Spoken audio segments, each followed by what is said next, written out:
Market Monday is back. We got our content schedule on the screen right here. You can see Campus Heroes, Legends. I don't know why they showed the Good Morning Madden schedule.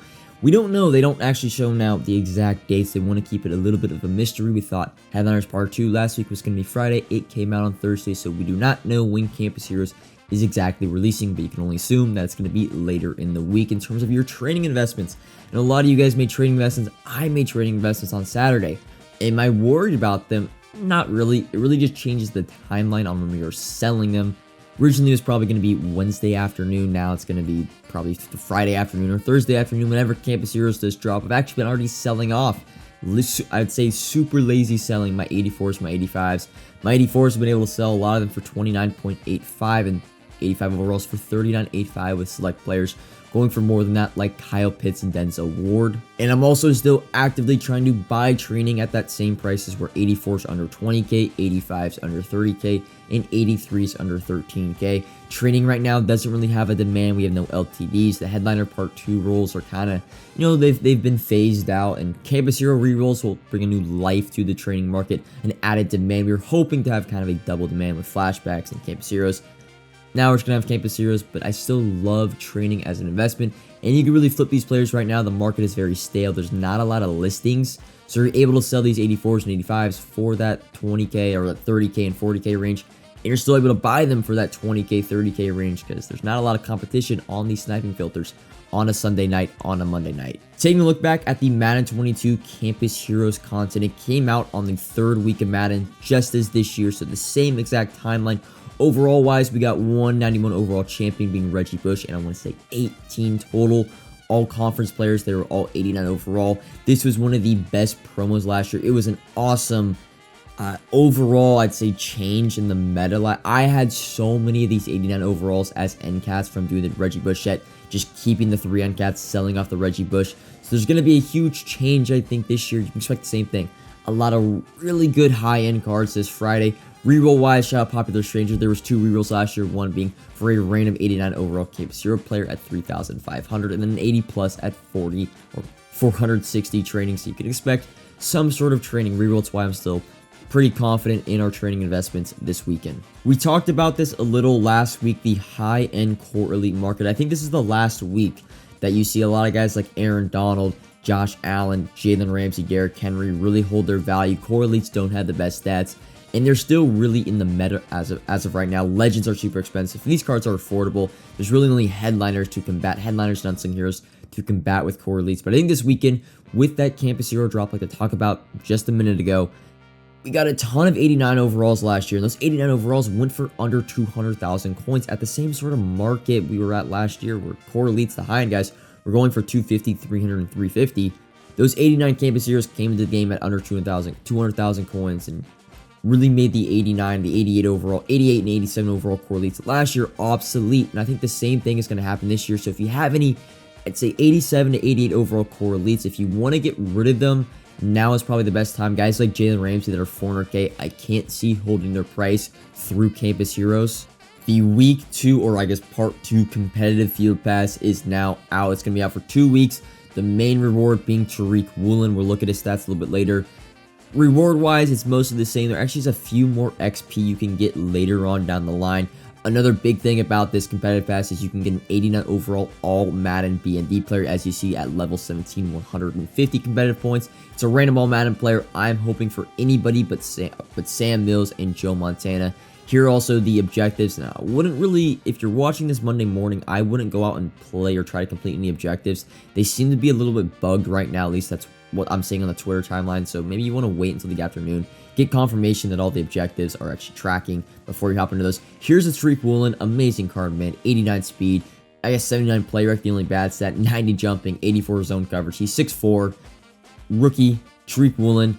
In terms of the cornerback market, I know a lot of people are going to be like, hey, the cornerback market is going to crash. So my guys are going to start going down. Should I sell right now?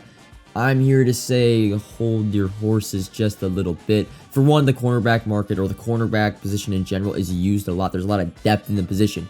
I run 4 cornerbacks, so just getting 1 cornerback is awesome because I use 4 of them. Tariq Woolen is going to be my team for a long, long time. If you actually go back to last week and take a look at the quarterback market in comparison to what happened when Trevor Lawrence dropped, most of the QBs didn't drop when Trevor Lawrence, I guess you could say, came out the first day. Like, I know that's not really possible, but the quarterback market really dropped a week and a half after Madden came out, because you have to understand that they're not going to get the Trevor Lawrence right away. They're not going to get the Tariq Woolen right away. It takes time. And for the mass community, the mass, I guess, population of Madden, it takes them about a week and a half. Most of the quarterbacks all dropped on the same 2 days. They were at their bottom on August 23rd or August 24th. That was a Wednesday, a week after the Jalen Hurts release. So it wasn't due to the Jalen Hurts LTD. It was more so that people finally got the Trevor Lawrence. I got my Trevor Lawrence on August 25th. It takes time. So in terms of the quarterback market, you'll probably see a dip, but it won't be for another week and a half. You'll probably see it over the course of not this weekend, but the following weekend when people are finally able to get that card. Moving over to the legend market and the legend content, I want to talk a little bit about this whole promo, because man, it is awful. I don't know who thought this is probably the worst year-to-year changeover from a great content and a great promo over years past, and they've made it absolutely awful. All the legends are super, super expensive. I'm here to tell you this. I would not touch these legends with a 10-foot pole. I'm getting similar vibes to the Bone Nose program from last year. The Legend program is a very popular program, and it's a very unpopular program right now.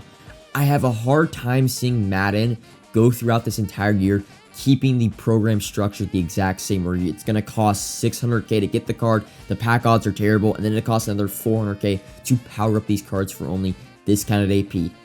I would not be surprised, maybe not this week, maybe not next week, but sometime in the next month, that they make drastic changes to the program and make these legends a lot more affordable. Because right now, the cheapest one is $400K, and it's an offensive lineman.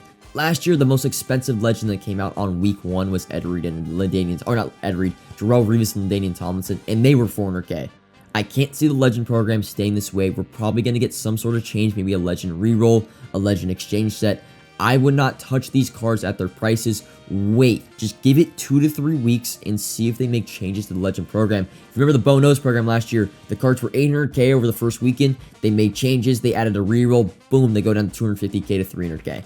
Don't touch these legends. I promise you, or I don't promise you. I just think they are not going to keep it this way. The Legend infrastructure, the ecosystem of the Legend program has to change. The cards are way too expensive, and they're unobtainable for anybody that doesn't spend. Even for me, they're unobtainable for anyone that doesn't spend a lot of money on the game right now. To wrap up this video, we're going to cover all little parts of the market I haven't talked about, as well as the state of Madden. All Madden cards. A lot of you guys have probably bought some all Madden guys. I bought, for example, Bruce Smith for $300K. He's $400K right now, and you can sell. The problem is about selling and buying back at a cheaper time. You're probably going to be waiting at least until this Friday or Saturday to buy that Bruce Smith back, or that all Madden player back. So it's a whole half a week without your team. You won't be able to play games. Some headliner part 2 guys that finally came down. Javon Holland, Justin Jefferson were $400K for the first few days. They're down to around $300K, a more realistic price.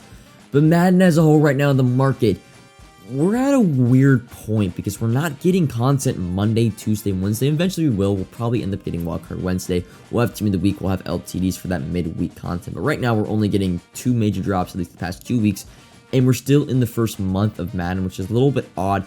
It seems to me like the whole Madden team is just behind. Doesn't it feel that way? The objectives aren't tracking. They don't really have much communication in terms of the objectives.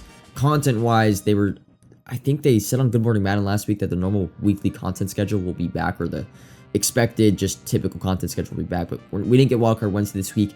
It feels like they're behind. Every content drop is delayed. It feels like the Legends, they didn't even have the Legend reveals ready for Friday afternoon. They dropped them at Saturday at 7:30 a.m. West Coast time, which is odd to me.